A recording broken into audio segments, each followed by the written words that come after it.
नमस्कार सर, मेरा नाम शिखा मिश्रा है। हमारी जो युवा पीढ़ी है और जो आने वाली पीढ़ियां हैं, हमने श्री राम की और सनातन धर्म की एक अलग ही परिभाषा बनाई हुई है। आजकल वो जय श्री राम सुन के और मूवीज वगैरह देख के। तो आपसे मैं जानना चाहूंगी कि हमारे लिए कौन सा सही तरीका होगा जिससे हम प्रभु राम को जान पाए जो प्रभु श्री राम है। देखिए, जो आपने बात कही वो सही बात है। मूवीज में एक इमेज बनी हुई है कि टीका लगाए, कंठी माला पहने और धोती कुर्ता पहने व्यक्ति विलन ही होगा, तय मान लीजिएगा। और इतना ही नहीं, धर्माचार्य तो धूर्त होगा। इतना ही नहीं, प्रोफेसर मजाक का पार्ट होगा। पढ़ने लिखने वाला छात्र बेवकूफ होगा, वो चतुर महालिंगम होगा। और क्लास बंक करने वाला इंटेलिजेंट होगा।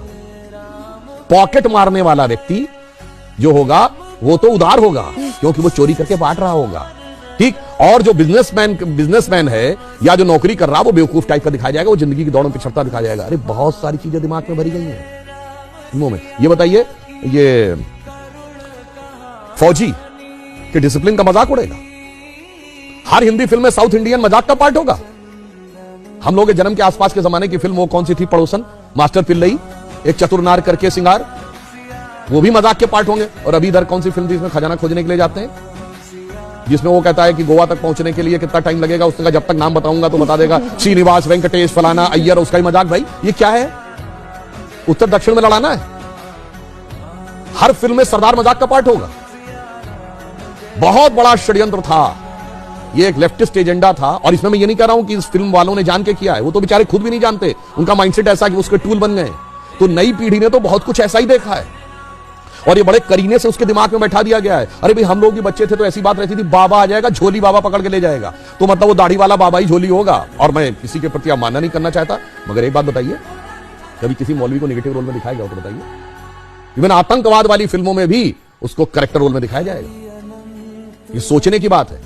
एक ही फिल्म में, अमिताभ बच्चन जी की फिल्म है 1970 के दशक की, जिसमें जब उनकी भाभी आती हैं और या मां अगर उनको प्रसाद दी, मैं नहीं लेता ऐसा प्रसाद, मैं नहीं मानता ऐसे भगवान को जो गरीब का पेट नहीं भर सकता, उसी फिल्म में 786 का बिल्ला उनकी जान बचाता है और उसको यूं हाथ से लगा देते। सोचिए कैसे दिमागों में चीजें भरी गई हैं। इसलिए मैं युवा पीढ़ी से कहूंगा, इस जगत प्रपंच से बाहर निकलिए और ओरिजिनल अपने टेक्स्ट पढ़िए। विवेकानंद का साहित्य पढ़िए, स्वामी रामतीर्थ का साहित्य पढ़िए, श्री अरविंदो का साहित्य पढ़िए, गांधी जी ने जो लिखा है उसको पढ़िए। कार्यक्रम के शुरू होने से पहले कुछ आप विवरण दे रहे थे, मैं चाहती हूँ वो दर्शकों तक भी पहुंचे, कैसे समय की चाल बदली। देखिए, हम आपको एक बात ये बताएं, आप सबने शनि की 7.5 वर्ड सुना होगा। ये 7.5 का मतलब क्या होता है? शनि एक राशि पे 2.5 साल रहता है और वो इतना जिसे ढैया कहते हैं।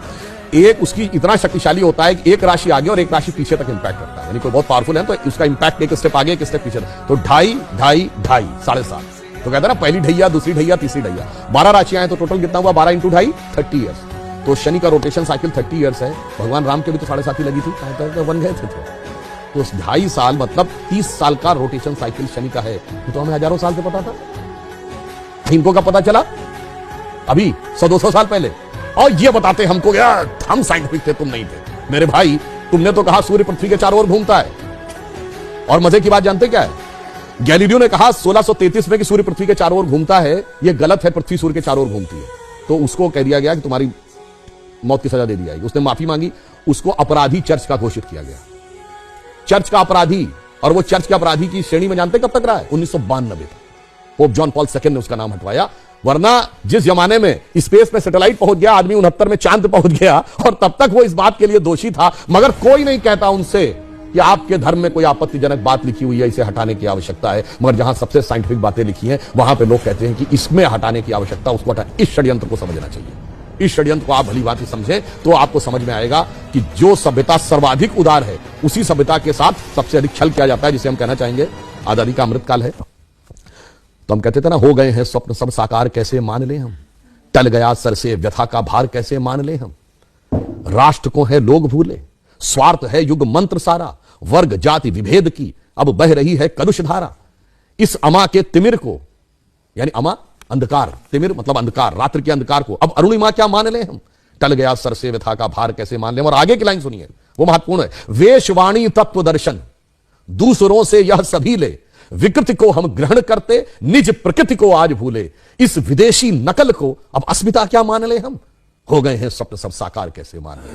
इसीलिए मोदी जी ने क्या कहा है, अमृतकाल के जो 5 प्रण हैं, उनमें पहला है भारत को विकसित राष्ट्र बनाना है, दूसरा है गुलामी की मानसिकता के हर प्रभाव से अपने को मुक्त करना है, और तीसरा है अपनी विरासत पे गर्व करना है। इसीलिए गुलामी की इस मानसिकता से बाहर निकलिए तो नया भारत दिखेगा, जिसके लिए हम कह सकते हैं कि स्वप्न देखा था कभी वो आज हर धड़कन में है और एक नया भारत बनाने का इरादा मन में है।